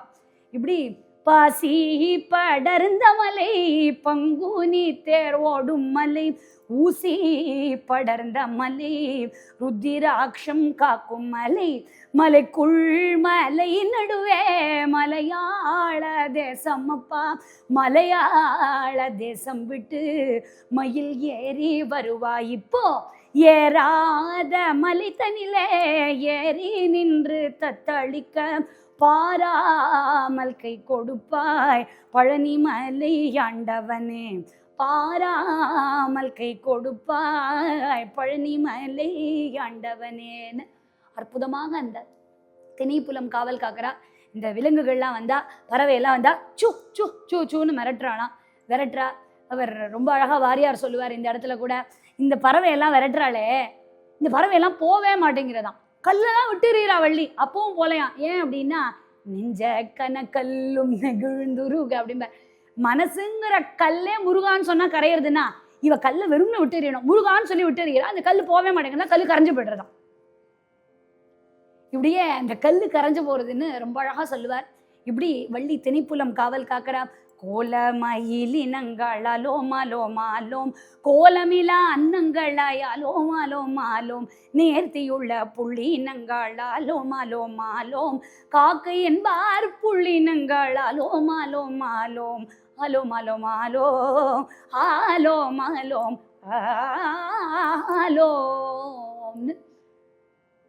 இப்ப நாரதர் வந்தார். முருகா 2 சொட்டு கண்ணீர், 1 சொட்டு கண்ணீரை தான் கல்யாணம் பண்ணியிருக்கேன், இன்னொரு சொட்டு கண்ணீரை கல்யாணம் பண்ணணும் அப்படின்னு முருகர் வந்தார். ஓகே வா நம்ம போலாம் அப்படின்ட்டு, கிளம்பலாம் வா அப்படின்ட்டு வந்துட்டார். வந்தா பாட்டு கேட்டது கோலமயிலினங்களாலோம். நாரதர்கிட்ட கேட்டார், முருகா யாருப்பா? முருகர் கேட்கிற, நாரதா யார் பாடுறது? உன்னை கல்யாணம் பண்ணிக்கு போறியே அந்த பொண்ணு தான் பாடுறா வள்ளி. அப்படியா, சரி ஓகே நீ எதுக்கு இருக்க, நீ கிளம்பு அப்படின்ட்டு. என்னது இது, வள்ளியை பார்க்கறதுக்குள்ளேயே நாரதர் இப்படி கட்டி விட்டார் அப்படின்னா வாரியார் இதுக்கும் ரொம்ப அழகா பதில் சொல்லுவார். அப்படி இல்லை, இந்த ஹார்மோனியம் வாசிக்க கற்றுக்குறோம் இல்லையா, அப்போ நிறைய ஸ்டிக்கர் ஒட்டி வச்சுருப்போம், ச ரி க ம எஸ் ஆர் ஜி எம், அதில் கீபோர்டே தெரியாத அளவுக்கு ஸ்டிக்கர் ஒட்டியிருப்போம். அதுக்கப்புறம் கொஞ்ச நாள் கழித்து அதில் ஒரு பரிச்சயம் ஏற்பட்ட உடனே நம்ம பார்க்காம வாசிப்போம். அப்போது ஜீவாத்மா பரமாத்மாவை அடையிறதுக்கு பக்திங்கிற கயிறு தேவை. அது மாதிரி நாரதர் இருக்க. இப்போ பரமாத்மா ஜீவாத்மாவை பார்த்தாச்சு அப்படிங்கும் போது இந்த கயிறு இதுக்கு தேவையில்லையே, இப்போ அப்போ தேவை. ரொம்ப அழகா மாங்காய்ப்பால் உண்டு மாங்காய்ப்பால் உண்டு மலை மேல் இருப்பவர்க்கு தேங்காய்ப்பால் ஏது குதம்பாய் தேங்காய்ப்பால் ஏது. குதம்பை சுந்தரோட பாட்டு. என்ன மாங்காய் பால் தேங்காய் பால்னா உருவ வழிபாடு எப்போ தேவை அப்படின்னா நமக்கு பக்தி உள்ள ஊறுற வரைக்கும். அதுக்கப்புறம் எதை பார்த்தாலும் பகவானா பார்க்கும்போது காக்கி சிறகினிலே நந்தலாலா உன்றன் கரிய நிறம் தோன்றுதட நந்தலாலான்னார் இல்லையா மகாகவி. அப்படி எல்லாமே. அப்போ மாங்காய்ப்பால் உண்டு மலை மேல் இருப்பவருக்கு தேங்காய்ப்பால் ஏது அப்படிங்கிற. இப்படி முருகர் ஓடி வராராம் வள்ளியை பார்க்கறதுக்காக. இப்போ ரொம்ப சுருக்கமாக பார்த்தோன்னா வள்ளிக்கு அவள் ஒரு தெய்வ பெண்ணு தெரியவே தெரியாது. அவளுக்கு ஸ்பரிச தீட்சை கொடுத்தாதான் அவளுக்கு அவள் தெய்வ பெண்ணே தெரியும். அதனால முருகர் இப்போ அப்ஜெக்டிவ் என்ன அப்படின்னா அவளை தொடணும். தொட்டா அவளுக்கு தான் தெய்வ பிறவின்னு புரிஞ்சிடும். இல்லைன்னா அவர் குறவர் குலத்துல ஒரு பெண் அப்படின்னு தான் அவன் நினச்சிப்போம். அதனால அவர் வந்தார். ஒரு வேடனா வந்தார். வேடனா வந்தோடனே அவர் பாவம் முன்ன பின்ன லவ் பண்ணி பழக்கம் இல்லை. எப்படிலாம் அழகாக பேசணும்னு அவருக்கு தெரியல. அதனால வந்த உடனே கேட்டார், இன்னும் உங்கள் அப்பாவுக்கு அறிவே இல்லையான்னு கேட்டார். எந்த பொண்ணு கல்யாணம் பண்ணிப்பா, உங்கள் அப்பாவுக்கு அறிவே இல்லையான்னு கேட்டார். வெள்ளி பார்த்தா, யாரா நீயே யாருன்னு தெரியல, அறிவு இல்லையான்னு கேட்குறேன். உங்கள் அப்பா உன்னை போய் அம்சத்தூளிக்கா மஞ்சத்தில் வச்சிருக்கணும், வெயில் இப்படி காடாந்திரத்தில் உன்னை சஞ்சரிக்க விட்டுருக்கானே அப்படின்னார். இப்போ சொன்னா கெட் அவுட் அப்படின்ட்டான். இப்படியே நடந்தது. சத்தம் கேட்கவும் எங்கள் அப்பா வீக்கெண்டில் வரார், நீ மாட்டினா அவ்வளோதான் அப்படின்னா முருகப்பெருமான் டபால்னு வேங்கை மரமாக மாறிட்டார். அப்பா வந்து பார்க்குற, ஏன்டா போன வாரம் இந்த மரமே இல்லை, இந்த வாரம் இருக்கு, வெட்டுறா அந்த மரத்தை அப்படின்னார். முருகன் பார்த்தார், ஐயோ வாவான்னு கூப்பிட்றான், வந்தா வெட்டுவேங்கிறானேன்னு முருகன் பார்த்தார். அவரே அவரை காப்பாற்றிக்க வேண்டிதான் இல்லையா, முருகனே அவரை காப்பாற்றிக்க வேண்டிதான். அதனால பல்லியா கத்துற, கவுளி சொல்லுக்கு கைமேல் பலன் அப்படின்னு போலையா, பள்ளி சத்தத்துக்கு எல்லாமே உயிர்ப்பு உண்டு. அதனால கத்தின உடனே அப்பா சொன்னார், வெட்டாதரா அந்த மரத்தை, ஏதோ ஒரு நல்ல பாவம் தான் போல இருக்கு அப்படின்னார். அப்படியே இருக்க வேங்கை மரமா வந்தார், ஒன்றும் ஆலை. வேடனா வந்தார், ஒன்றும் ஆலை. சரி, அவர் நினைச்சார், சரி அவளுக்கு கையை தொடணும் அவ்வளோதானே, சரி தொடறதுக்கு ஒன்றும் வளையல் விற்கிற செட்டியாரா போவோன்னு வளையல் வாங்கலையோ, வளையல் வங்கி வளையல், சங்கிலி வளையல், சாதா வளையல் இருக்குது, சர்ப்ப வளையல், மத்ஸ்ய வளையல், சங்கிலி வளையல் இருக்குது, மங்கையர்கள் விரும்பி வாங்கும் மல்லிகை வளையல் இருக்குது, வளையல் வாங்கலையோ வளையல்னு வளையல் விற்கிற செட்டியா வர. இப்படி வளையல் விற்கிற செட்டியாரா வந்து நான் போட்டு விடுறேன்னா அவன் சொன்னான், இட்ஸ் ஓகே நானே போட்டுக்கிறேன் அப்படின்ட்டான். இப்போவும் வாய்ப்பு ஏற்படலை. இவன் பார்த்தா என்னன்னா அது என்ன பண்ணியும் வேலைக்காலையே அப்படின்னு. சரி, கடைசியில் இப்போ நம்ம யூத்தாக வர்றது தான் ப்ராப்ளம், நம்ம தாத்தா வந்தால் பிரச்சனை சால்வ் ஆகிடும் அப்படின்னு விருத்த வேஷம் கொண்டு வந்தானே, நான் மறையும் காணா வடிவமைத்தானே, விருத்த வேஷம் கொண்டு வந்தானேன்னு. விருத்த வேஷம் தாத்தா போல வரார். இங்கே வந்தார். வந்த உடனே நம்பிராஜாட்ட சொன்னார், நான் இங்கே குமரியில் ஸ்நானம் பண்ணுறதுக்காக வந்தேன், நீ ரொம்ப நல்லா வேணா கொஞ்சம் ரெஸ்ட் எடுத்துக்கலாமான்னார். ஆக தாராளமாக எடுக்கும், நான் கொஞ்சம் வெளில போகிறேன், என் பொண்ணு பார்த்துப்பான்னார். பொண்ணு அங்கேன்னு சொன்னால், அதெல்லாம் யாரையும் பார்த்துக்க முடியாது, நான் முருக பூஜை பண்ணுறேன், யாராவது டிஸ்டர்ப் பண்ணால் அவ்வளோதான் அப்படின்னா. இப்படியே வாயில் பேச்சிருக்க, தாத்தா நான் பூஜை பண்ண போகிறேன், எனக்கு முருகர் தான் எல்லாம், தொல்லை பண்ணக்கூடாது, ஆகாரம் வேணும்னு கேட்கக்கூடாதுன்னா. ஓகே ஓகேன்னார். இப்போ பசிக்கிறதே பசிக்கிறதே அப்படின்னார். தினை மாவு கொடுத்தா, அப்போவே தினை மாவு கொடுக்கும்போதே சொன்னால் மென்னு அடைக்கும், தண்ணி கேட்டால் இங்கே கிடையாது அப்படின்னா. சரி சரி மடக்கு மடக்குன்னு முழுங்கக்கூடாதுன்னா, எப்படி முழுங்கக்கூடாதுன்னு கேட்டுனார். அதே மாதிரியே முழுங்கினார். நெஞ்சை அடைக்குதே என் ஜீவன் போகுதே, நீ சற்று கிட்டவா வள்ளி, நான் கிட்ட வந்தால் உனக்கு எப்படியா விக்கல் போகும் அப்படிங்கிற வள்ளி. நான் சொல்லிட்டா, அதை பாருங்க, அங்கோர் தான் சுனை உண்டு தாத்தா, அங்கே ஒரு சுனை இருக்கு, அங்கே போய் தண்ணி குடி அப்படின்னு அவர் சொன்னார். வயசாகிடுச்சுமா, என்னால் போக முடியாதுன்னார். அப்போ வள்ளி சொன்னா, நான் தொட முடியாது, நான் யாரையும் தொடமாட்டேன், ஒரு குச்சி வச்சுக்கலாம், குச்சியோட அந்த பக்கத்தை நீ பிடிச்சிக்கோ, இந்த பக்கத்தை நான் பிடிச்சிக்கிறேங்கிற. அப்போ இறங்கும் போது வள்ளி சொல்கிறா, இந்த 5வது படி வழுக்குன்னு 1 2 3 4 அந்த தாத்தா பொறுமையாக தான் போனார். 5வது படியில் வேணும்ட்டு நெருக்குன்னு காலை வச்சு சறுக்குன்னு விழுந்த உடனே அம்மா அம்மா தூக்கு தூக்கு தூக்குன்னா அவ சொன்னா தூக்கலாம் முடியாது, அப்படியே பொறுமையாக அந்த குச்சியை பிடிச்சுன்னே ஏந்துவாங்க. உடனே இந்த காட்டுக்குள்ள அவர் கேட்குறாரு, ஏமா வள்ளி, ஆம் I not a good match for you அப்படின்னு கேட்டார். ஏன்னா என்னது அப்படின்னாவோ, இல்லை இல்லை நம்ம 2 பேரும் கல்யாணம் பண்ணிக்கலாமான்னு கேட்குறேன் அப்படின்னாரு. நான் முருகரை தவிர வேற எந்த சிந்தனையும் இல்லைங்கிறேன். என்ன தாத்தா பேச்செல்லாம் ஒரு மாதிரி போகிறது அப்படின்னா. இவர் பார்த்தார், என்ன சொல்லி இவளுக்கு ஒன்றும் பண்ண முடியலன்னு. உடனே அண்ணாவை கூப்பிட்டார். விநாயகர் கொஞ்சம் ஸ்லோவாக வருவார், ஆனால் அவரே இந்த தினம் ஐயோ தம்பி கல்யாணம் பண்ண வேண்டாமான்னு வேகமாக வராராம். யானை ஒன்று அதிவேகமாய் வந்தது திம் திமி தோமென வேகமாக வந்த உடனே அவன் சொன்னா, தாத்தா நீங்கள் ஏதோ யானை கிட்ட பேசி வச்சிருக்கிற மாதிரியே இருக்கே அப்படின்னு. ஏமா எனக்கு தான் ஒன்றுமே சக்தி இல்லைன்ட்ட, அப்புறம் யானையை மட்டும் நான் எப்படிமா வரவழிச்சிருக்க முடியும்னா. அவள் சொன்னா, என்னை கல்யாணம் பண்ணிக்கிறியான்னு சொல்லு, நான் யானை எப்போ சொல்கிறேன்னா. அவள் பார்த்தா, சரி பண்ணிக்கிறேன் அப்படின்னா. இவருக்கு தெரியாதா இவன் என்னெல்லாம் வேலை காட்டுவான்னு. அதனால சொன்னார், அண்ணா போகிற மாதிரி போங்கோ, எதுக்கும் மரத்து பின்னாடி ஒழிஞ்சுக்கோங்க, தேவைன்னா இங்கேருந்தோ கைலாசத்துலேருந்து வர்றது கஷ்டம், இங்கேருந்து டக்குன்னு வந்துடலாம் அப்படின்னா. விநாயகர் யானையா அப்படி ஓரமாக போய் ஒழிஞ்சுட்டார். என்னம்மா வர வாரத்தில் கல்யாணத்தை வச்சுக்கலாமான்னார். என்னதே கல்யாணமா அப்படின்னா, அண்ணா அப்படின்னு மறுபடியும் கூப்பிட்டார். விநாயகர் வேகமாக வர முத்துசுவாமி தீட்சிதர் பாடுறார், வள்ளி விவாக காரணஸ்ய குருகுக பூஜிதஸ்ய காளி கலாமாலினி கமலாட்சி சண்முதஸ்ய தீம் தகிடஜம் கமரிகா. என்ன கிருதியில் வல்லபநாயகஸ்ய விநாயகர் கிருதியில் இப்போ சொல்லும்போது வள்ளி விவாக காரணஸ்ய, கடைசியில் யார் போயும் மதிக்கலை, விநாயகரை வணங்காமல் இருந்தால் ஒரு காரியமும் நடக்காதுங்கிறதுக்கு இதுவே ஒரு எக்ஸாம்பிள். கடைசியில் எந்த பாச்சாவும் வலிக்காமல் அண்ணா வந்து தான் தம்பிக்கு கல்யாணம் பண்ணி வைக்கிறதாச்சு. இப்போது அவளை தொட்டாச்சு, அவள் தாத்தா மேலே விழுந்ததுனால அவளுக்கு ஸ்பரிச தீட்சை கிடச்சி போயிடுது. இப்போ முருகா முருகா முருகா முருகாங்கிற சிந்தனையிலேயே இருக்கா வள்ளி. என்ன ஆச்சு நம்ம பொண்ணுக்குன்னு நம்பிராஜா பயப்படுறான். ஒரு நாள் ராத்திரி தலகாணி இருக்கு, தலகாணி தான் இருக்கு, வள்ளி காணும், எதுவுமே காணுமே. நம்பிராஜா தேடின்னு போறான். எந்த வேடனுடைய வடிவத்துல முருகன் முதல்ல வந்தாரோ அதே வடிவத்துல வள்ளி வான்னு கூப்பிட்டாரு. இவளும் போயிட்டா. காட்டுல இவா பேசின்னு இருக்கும்போது அந்த காட்சியை நம்பிராஜா பார்த்தா அம்பெல்லாம் விடுறான். முருகருக்கு அம்பு விட்டா என்ன ஆகும்? மறுபடியும் இவர்கள் எல்லாருமே மாலை. வள்ளி கவலைப்படுறா, என் குடும்பமே இப்படி போச்சே அப்படின்னு கவலைப்பட முருகப்பெருமான் சொன்னார், கவலைப்படாதம்மா, நீங்க என்னுடைய குடும்பத்தை உயிர்ப்பிச்சு கொடுக்கணும்னார். முருகர் சிரிச்சாரம்மா, நான் உயிர்ப்பிக்க வேண்டாம், நீயே தெய்வ ஸ்வரூபம், நீயே இச்சாசக்தி, அதனால நீ நினைச்சாலே எல்லாம் முடியும்னு சொல்ல வள்ளியினுடைய ஸ்மரணையாலேயே நம்பிராஜா உள்பட எல்லாரும் எழுந்துக்க இப்படி அற்புதமாக அந்த வைபவம் நடக்க நம்பிராஜா சொன்னா, எப்ப நீ எங்க குடும்பத்துல வந்து பொண்ணு எடுக்கிறியோ எங்க வழக்கப்படிதான் கல்யாணம் பண்ணிக்கணும்னு சொல்ல குறவர் குல வழக்கப்படி. இதுல ரொம்ப அழகா அண்ணாமலை ரெட்டியார் ஒரு பாட்டு போடுவார் காவடி சிந்துல. அந்த காவடி சிந்து ரொம்ப அழகா இருக்கும். அண்ணாமலை ரெட்டியாருடைய இந்த காவடி சிந்து ரொம்ப ரசிக்கும்படியா இருக்கும். ஒரு அப்பா இந்த பொண்ணு எங்க போச்சுன்னு தெரியாம கவலைப்படுவான் இல்லையா? ஒரு வயசு பொண்ணு வீட்டு விட்டு போயிட்டான்னா அந்த அப்பாவுக்கு எவ்வளவு கவலையா இருக்கும். யாரு போயிருப்பானோ, எங்கடி போயிருப்பானோ, எப்படி இருப்பாளோ அப்படின்னு கவலை இருக்கும் இல்லையா? அந்த பரிதவிப்பையே இந்த காவடி சிந்துல கொடுத்திருப்பார்.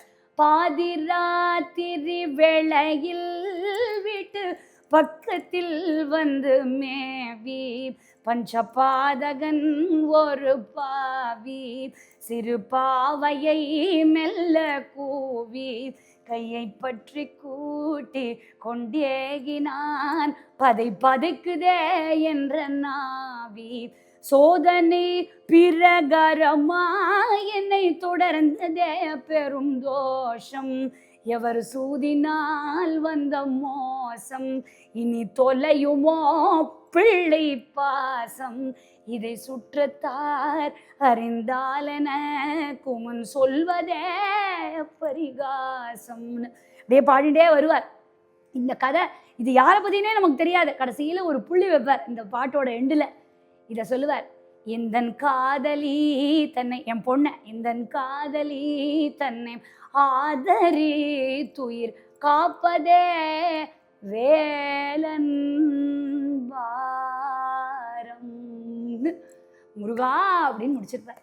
இப்படி வள்ளிக்கும் முருகருக்கும் அற்புதமாக கல்யாண வைபவம் குறவர் குல வழக்கப்படி நடக்க இச்சாசக்தியும் கிரியாசக்தியும் தான் வள்ளியும் தேவசேனாவும். ஞானத்துக்குள்ள அடக்கம் அப்படிங்கிறது தான் இந்த வள்ளி தேவசேனா கல்யாணம் நமக்கு தரக்கூடிய கருப்பொருள். ஏற்பட்ட முருகப்பெருமான் நம்ம பார்வதிக்கு கல்யாணத்துக்கு முன்னாடியிலேருந்து பார்த்து பார்வதி அவதாரம் எல்லாம் வரிசையா பார்த்து வள்ளி முருகப்பெருமானுடைய அவதாரம் தேவசேனா கல்யாணம் வள்ளி கல்யாணம் எல்லாத்தையும் அனுபவிச்சோம். சரி, இன்னைக்கு கூட முருக பக்தி பண்ணினா பலன் வருமா அப்படின்னா நிச்சயமா கிடைக்கும். வயலூருக்கு கிருபானந்த வாரியார் போறார். தட்டில் 8 அணா போட்டார். போட்டு இவர் வந்துட்டார் சென்னைக்கு. முருகன் அந்த குருக்களுடைய கனவுல காட்சி கொடுத்து கேட்கறான், ஏண்டா அந்த 8 அணா வாங்கினீ, 8 அணால உன்னால ராஜகோபுரம் கட்ட முடியுமா, மரியாதையா அந்த பணத்தை திருப்பி கொடுங்கிறார். முருகனே கனவுல வந்து சொன்ன உடனே அவர் திருப்பி கொடுக்கிறார். வயலூர் கும்பாபிஷேக திருப்பணியை வாரியாரே எடுத்து நடத்துறார். வயலூர் முருகன்னா கண்ணால ஜலம் விடுவார். நமக்கு எல்லாருக்கும் தெரியும். வயலூர் வள்ளல் பெருமானுடைய வற்றாத தனிப்பெரும் கருணையாலேன்னு சொல்லித்தான் அவருடைய சொற்பொழிவை ஆரம்பிக்கிறது வழக்கம். இப்படி ஒரு கந்த சாகரத்தினுடைய ஒரு சகாப்தம் அப்படின்னு அவரை சொல்லலாம் இல்லையா? அப்பேற்பட்ட ஒரு மகான் அவர் உயிர் பிரியும் போது கூட திருப்பதியை தாண்டி திருத்தணி மலை மேல ஃப்ளைட்டு போகும்போது தான் அவருடைய உயிர் போச்சு. அப்படின்னா முருகப்பெருமான் எப்படி அண்டியவருக்கு அன்னையாய் கண்டவருக்கு ஆசானாய் திருவருள் பொழிகிறான் அப்படிங்கிறது தெள்ள தெளிவாக நமக்கு தெரியும். இந்த காலத்திலையும் மகான்கள் வாழ்ந்தார்கள், வாழ்கிறார்கள் அப்படின்னு சொல்லலாம். எக்ஸாம்பிள் ஆண்டவன் பிச்சை அம்மாவை சொல்லலாம். ஒண்ணுமே இந்த பொண்ணு அசடு பொண்ணுன்னு நினைச்சிருந்தா. ஒரு நாள் கடல் மடை திறந்த வெள்ளமா பொழியிறது இந்த அம்மாக்கு. சின்ன பொண்ணா 8 வயசு. மரகதமாகி நான் இயம்புவேன் தமிழ் கவிகள் வெள்ளமாக அப்படின்னு பாடணுன்னு அப்பா பயந்து போயிட்டார். இவன் நம்ம பொண்ணுக்கு இதெல்லாம் ஒண்ணுமே தெரியாதே அப்படின்னு. அப்பேற்பட்ட ஒரு ஆச்சரியம். அப்படியே இல்லற வாழ்க்கையில இருந்து 9 குழந்தைகள் பெற்றாலும் மகாபெரிவாதான் ஆண்டவன் பிச்சைங்கிற பேரை கொடுத்தா. எப்படி முருகப்பெருமான ஒரு சமயம் அந்த அம்மாவுக்கு பேரனா வந்து விளையாடுறார். பேரனா விளையாடுறான்னு நினைச்சுட்டு இருக்கா. 1 மணி நேரம் கழிச்சுதான் பேரன் தூங்கிட்டானேன்னு சொன்ன போதுதான் வந்து விளையாடினது பேரன் இல்ல முருகன் அப்படின்னு புரிஞ்சுது. எத்தனையோ பாடல்கள் கொடுத்துருக்கா. உள்ளம் முருகுதையான், அதுக்கெல்லாம் நாளெல்லாம் சொல்லிக்கொண்டே போகலாம். அழகான பல்வேறு பாடல்கள் கொடுத்துருக்கா. திருவண்ணாமலைக்கு போகும்போது ஆண்டவன் பிச்சை அம்மா உள்ள போகும்போது கதவுகள் தானா திறந்தது. இப்படி எத்தனையோ சொல்லிக்கொண்டே போகலாம். முருகன் பாமாலை பாடியிருக்கா, முருகனுக்கு பத்தி திருப்பாவை பாடியிருக்கிறார். இப்படி சொல்லிக்கொண்டே போகலாம். மனமே இனிமேல் என்னுடனாட மயிலாய் வந்திடுவாய், நீ மயிலாய் வந்திடுவாய். மனம் வீதியிலே செல்வாயோ, இனி கணமே உன்னை பிரிவேனோ. மனம் வீதியிலே செல்வாயோ, இனி கணமே உன்னை பிரிவேனோ. அடி மனமே இனிமேல் என்னுடனாட மயிலாய் வந்திடுவாய், நீ மயிலாய் வந்திடுவாய். வானவெளியிலே உந்தனை போல நீயும் நானுமாய் வாழ்ந்திடுவோம். வானவெளியிலே மோன உடையிலே ஞான உணர்விலே ஆடிடுவோம். அல்லலே இல்லையே ஒரு சொல்லில்லே இல்லையே, அடி மனமே இனிமேல் என்னுடனாட மயிலாய் வந்திடுவாய், நீ மயிலாய் வந்திடுவாய். ஏற்பட்ட கந்த சஷ்டி திருநாட்கள்ல முருகப்பெருமானுடைய தனிப்பெரும் கருணை நமக்கு எல்லாருக்கும் கிடைக்க, அவன் அருளாலே அவன் தாள் வணங்கி எற்றைக்கும் 7 பிறவிக்கும் இந்த பக்தி மாறாத வாழ்க்கை வேண்டும் என்று பிரார்த்தனை செய்து கொள்வோம். தமிழலை நேயர்களுக்கு இனிய கந்தசஷ்டி நல்வாழ்த்துக்கள். பாராளும் புண்ணியனுக்கு ஜெயமங்களம், நித்ய பால சுப்பிரமணியனுக்கு சுபமங்களம், தீராகிரகண்யனுக்கு திவ்ய லாவண்யனுக்கு சீராளனேயனுக்கு ஸ்ருத ஜன சரண்யனுக்கு ஜெயமங்களம், நித்ய சுபமங்களம், ஜெயமங்களம், நித்ய சுபமங்களம், மங்களம் மங்களம். வெற்றிவேல் முருகனுக்கு அரகரோகரம், வீரவேல் முருகனுக்கு அரகரோகரம், சக்திவேல் முருகனுக்கு அரகரோகரம். சமஸ்த தேவதா மூர்த்திக்கு ஜெய். வீரதீர சூராஞ்சனேய சுவாமிக்கு ஜெய். பாரத் மாதா की जय.